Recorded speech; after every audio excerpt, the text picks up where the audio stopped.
The first time I saw the creature, it was chained beneath a gravity field so strong the air itself seemed to bend. Even from behind the reinforced observation glass, I could feel its presence, an ancient, predatory weight that pressed against the mind. It was known across the galaxy as the Dreadmaw of Karth, a bioengineered nightmare left over from a long-dead war. Entire fleets had been lost trying to destroy one. Worlds had surrendered rather than risk provoking it. And yet there it was. Alive. Contained. Commander Sail-IRA of the Varelian Concord stood beside me, her 4 silver eyes unblinking. Her species prided itself on composure, but even she radiated unease. "You should not be here, human Aaron," she said quietly. "This creature has killed more beings than your species has yet encountered among the stars." I nodded, hands clasped behind my back. "I know what it's done." Sail-IRA turned her head slightly, studying me. "Then why volunteer?" The Concord requested a weapons specialist, not a xenobiologist from a backwater death world. I smiled faintly. Because weapons haven't worked. That was the truth none of them wanted to admit. The Dreadmaw wasn't just a beast. It was intelligent, adaptive, and fueled by fear. The more violently it was attacked, the more it responded in kind. Entire civilizations had been erased trying to overpower it. The Concord had captured this one at unimaginable cost, hoping to study it before it broke free. Or before they decided to destroy it. The middle of the station was built like a fortress, layer upon layer of containment systems. Inside the chamber, the Dreadmaw lay coiled, its obsidian scales reflecting dim light, massive claws flexing slowly. Its many eyes were closed, but I knew it was aware of us. Fear rippled through the observing crew when I stepped closer to the glass. "Maintain distance," Sail-IRA warned. "It reacts to proximity." "Not the way you think," I replied. I activated the comm and spoke softly.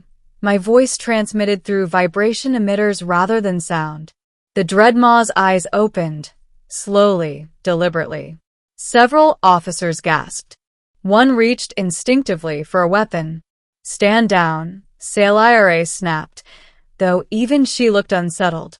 The creature lifted its massive head and fixed its gaze on me alone.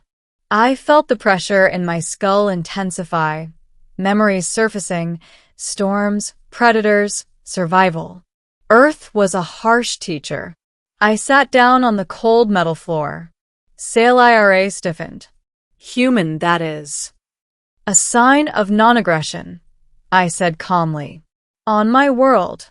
It means I'm not a threat." The Dreadmaw shifted. Its tail relaxed slightly, claws retracting by a fraction.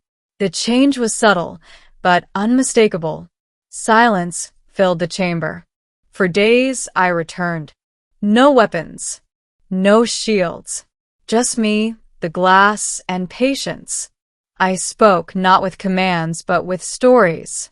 Of Earth's oceans and deserts. Of creatures humanity once feared, wolves, great cats, even ourselves. Sail-IRA observed every session, disbelief slowly replacing suspicion. "It responds to you," she said on the 5th cycle. "Why?" "Because it's not just a monster," I answered. "It's a survivor. Like us." The Concord scientists disagreed. They analyzed data, neural scans, threat assessments. None of it explained why the Dreadmaw stopped thrashing when I arrived. Why its metabolic spikes calmed. Why it no longer attacked the containment walls. The turning point came when the gravity field failed. Alarms screamed through the station. The containment chamber lights flared red as the Dreadmaw rose to its full, terrifying height. Security forces scrambled, weapons charging. Sail-IRA grabbed my arm. "We must evacuate. It will slaughter everyone." I pulled free. "No. This is exactly why I'm here." Before she could stop me, I entered the chamber. The door sealed behind me with a hiss. The gravity field flickered, unstable. The dreadmaw loomed over me, every instinct screaming that I should run. Instead, I stood my ground and raised an empty hand. "I'm not afraid of you," I said softly, "but I respect you." Its many eyes narrowed. The psychic pressure intensified, searching, probing. I didn't resist. I let it see everything.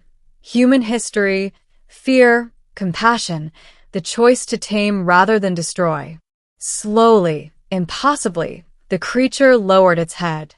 Outside, SEO-Friendly watched in stunned silence as the galaxy's most feared being curled around me, not in restraint, but in trust. The gravity field stabilized. The alarms fell silent. No one spoke for a long time.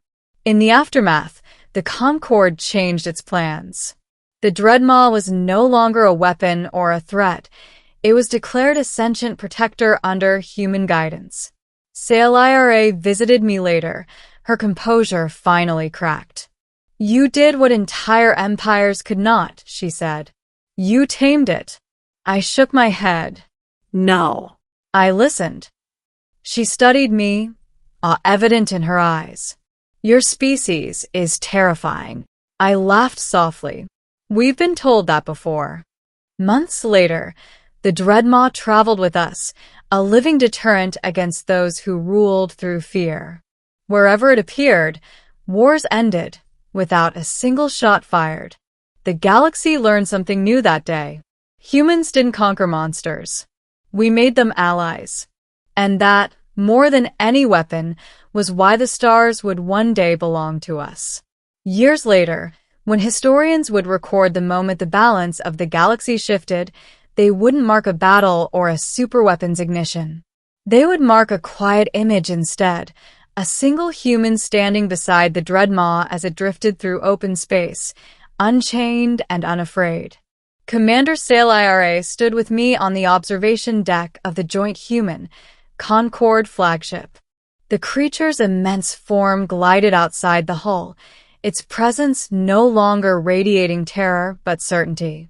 Pirate fleets scattered at the mere echo of its approach. Warlords laid down arms without demands. Fear no longer fed the galaxy's nightmares. Trust starved them. "You changed everything," SEO-Friendly said at last.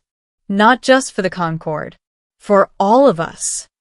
I watched the stars pass, thinking of Earth, of animals once hunted to extinction, of others saved by a single choice to protect instead of destroy.